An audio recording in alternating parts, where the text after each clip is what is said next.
Hey everyone, welcome back. We're diving into some pretty heavy stuff today. We can't ignore all the images from Hurricane Helene. It's got us thinking about climate change and all the extreme weather we're seeing and what exactly we can do about it. Yeah, it's really about putting the pieces together. We've got the science of a warming world, but then how does that actually translate to what's happening in people's lives? And of course, what are governments doing about all of this? Big questions. And we're digging into your sources to find some answers. The first thing that struck me, they're calling Helene this stark reminder of climate change. Okay, sure. But what made this hurricane so uniquely bad? Yeah, it goes beyond just those images we've all seen, right? It's about the human impact. The sources talk about the economic devastation. Helene caused billions of dollars in damage. And think about the thousands of people driven from their homes. It's heartbreaking. And this particular storm, it was so bad because of a few things, really. The oceans are warmer, which makes hurricanes more intense. And then you've got increased rainfall, so more flooding.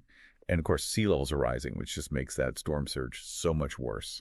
And it's not just hurricanes, is it? I mean, all the sources are talking about this whole wave of extreme weather all over the place. Absolutely. They highlight the link between climate change and, well, think about the wildfires we've seen, especially out west. Those are getting worse too. And those fires, they don't just impact the immediate area, right? Think about the disruption to farms, the smoke that travels across the country, messing with air quality. Even food prices go up because of that. Everything's connected. Wow, it really makes you think about the bigger picture, doesn't it? So, I mean, this problem is huge. What are we doing about it? It seems like there are some policies, some responses that are, gaining some traction, right? At least that's what some of these sources are saying. Right, and it looks like a two-pronged approach. We've got to reduce greenhouse gases and at the same time adapt to the changes that are already here. It's a lot. When the sources talk about reducing emissions, they're basically saying we need to get away from using fossil fuels and use more renewable energy sources like solar and wind power. Mm-hmm. And sustainable land management, that's a big one too. Okay, I see. And adapting, does that mean like building seawalls or developing crops that can handle drought conditions? Basically learning to live with a climate that's already different? Exactly. We have to accept that climate change is here, and we have to change our infrastructure, how we grow food, even our healthcare systems, to deal with it. One of the sources gave this interesting example of urban planning, like designing cities to handle extreme heat waves better, using more green spaces, having cooling centers. Pretty cool stuff, actually. Yeah, that is pretty interesting.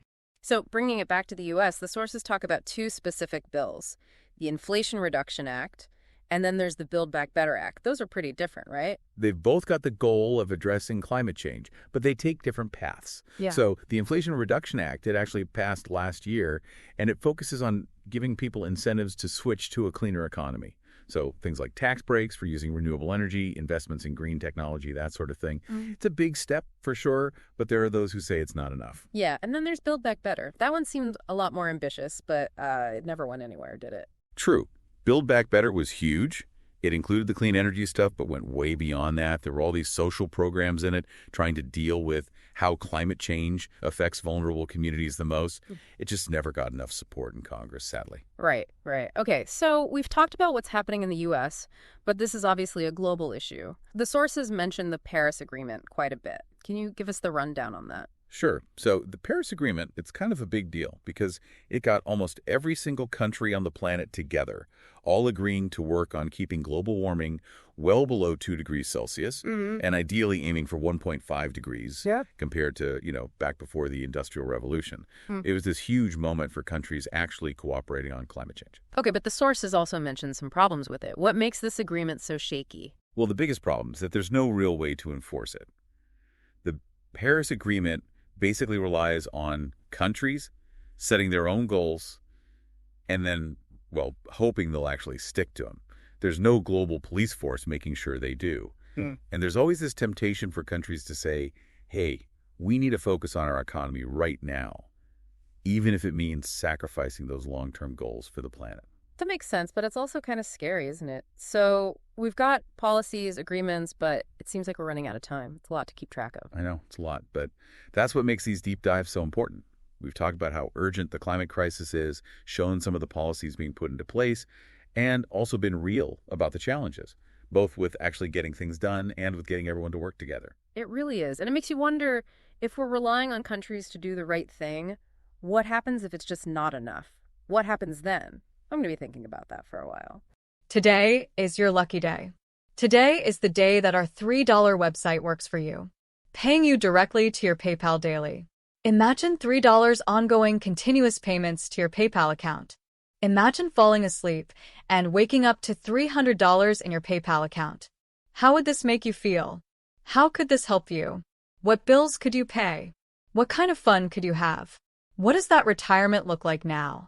All for a one-time payment of $3. This website is DFY done for you, fully built and completely hosted, and never stops collecting payments for you. You have spent $3 on coffee on a regular, but that coffee won't help you create multiple streams of income. Click the link below.